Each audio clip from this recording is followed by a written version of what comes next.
Sir, തെരഞ്ഞെടുപ്പ് റിസൾട്ടുകളെല്ലാം പുറത്തായിരിക്കുകയാണ്.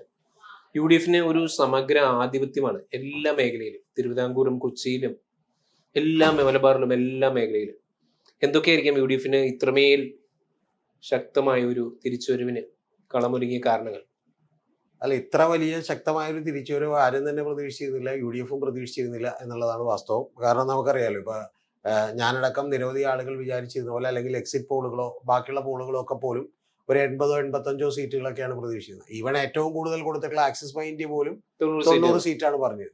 അപ്പൊ അതിനെയൊക്കെ കവച്ചു വെച്ചുകൊണ്ട് 100 സീറ്റിലധികം നേടി ഇപ്പൊ യു ഡി എഫ് വിജയിക്കാൻ പോവാണ് നമ്മൾ ഈ എടുക്കുന്ന സമയം, ഇപ്പൊ ഈ 1.5 സമയത്ത്. ഇനി ഈ വിജയത്തിന്റെ പ്രാധാന്യം അത് മാത്രമാണെന്ന് ഞാൻ വിചാരിക്കുന്നില്ല. ഈ സീറ്റുകളുടെ നമ്പർ മാത്രമല്ല, അടുത്തത് എൽ ഡി എഫ് വിജയിച്ചേക്കുന്ന സീറ്റുകൾ മൊത്തം എടുത്ത് നോക്കിയിട്ടുണ്ടെങ്കിൽ സത്യത്തിൽ ഇപ്പൊ വേണമെങ്കിൽ ഒന്ന് ചെറുതായിട്ടൊരു മന്ദമാരുതൻ കൂടി വീശിയാൽ യു ഡി എഫ് 120 സീറ്റിലേക്ക് എത്തും. കാരണം എന്താ വെച്ചാൽ ഇപ്പൊ ഞാനിപ്പോ ലാസ്റ്റ് നോക്കുമ്പോൾ കെ എൻ ബാലഗോപാൽ ലീഡ് ചെയ്യണേ, പക്ഷെ അത് നിങ്ങൾ അറിയേണ്ടത് 400 തൊട്ട് 300 വോട്ടിലൊക്കെയാണ്. പിന്നെ ഒരിടക്ക് മറ്റേ പല ആളുകളും ഇപ്പൊ ലീഡ് ചെയ്തുകൊണ്ടിരിക്കണം വളരെ ചെറിയ ഭൂരിപക്ഷം. മുഖ്യമന്ത്രി വരെ 1800 വോട്ടിനാണ്. മുഖ്യമന്ത്രി 6 റൗണ്ട് പുറകിലായിരുന്നു, 7 റൗണ്ട് പുറകിലായിരുന്നു. അതിനുശേഷം 7ാമത്തെ റൗണ്ടിൽ മുന്നോട്ട് വന്നു, 8ഉം 9ഉം ഒക്കെ മുന്നോട്ട് വന്നപ്പോൾ 4000 വോട്ടിന്റെ ഭൂരിപക്ഷം എത്തി. പിന്നെയും അത് പുറകിലേക്ക് പോയി.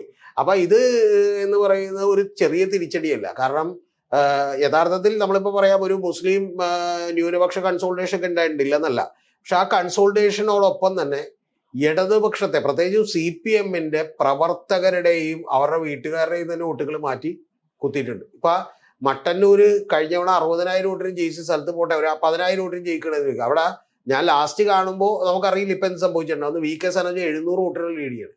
അപ്പൊ അതിന്റെ അർത്ഥം എന്ന് പറഞ്ഞാൽ 700 അല്ലെങ്കിൽ 500 വോട്ട് ഇപ്പൊ ഒരിടക്ക് കുറച്ച് സമയത്തേക്ക് മറ്റേ KN ബാലഗോപാൽ ലീഡ് ചെയ്തിരുന്നു, അത് തന്നെ പക്ഷേ 300 വോട്ടാണ്. അപ്പൊ ഇത് ഏത് സമയത്തും വളരെ ചെറിയ ഭൂരിപക്ഷത്തിനാണ് LDF-ന്റെ 35 MLA-മാര് ജയിക്കുന്നുണ്ടെങ്കിൽ ജയിക്കുന്നത്. അതേസമയം മറ്റവര് ജയിച്ചേക്കണൊക്കെ വലിയ ഭൂരിപക്ഷങ്ങൾക്കാണ്. മനസ്സിലായി? ഇപ്പൊ G സുധാകരൻ മുതൽ നിരവധി ആളുകൾ വലിയ ഭൂരിപക്ഷത്തിന് ജയിച്ചേക്കണം. അപ്പൊ അത്തരത്തിൽ ഒരു CPM-ന്റെ ഇടതുപക്ഷത്തിന്റെ അണികൾക്കിടയിൽ നിന്ന് തന്നെ അത്തരത്തിലുള്ള ഒരു വലിയ ചേണിങ് ഉണ്ടായിരിക്കും.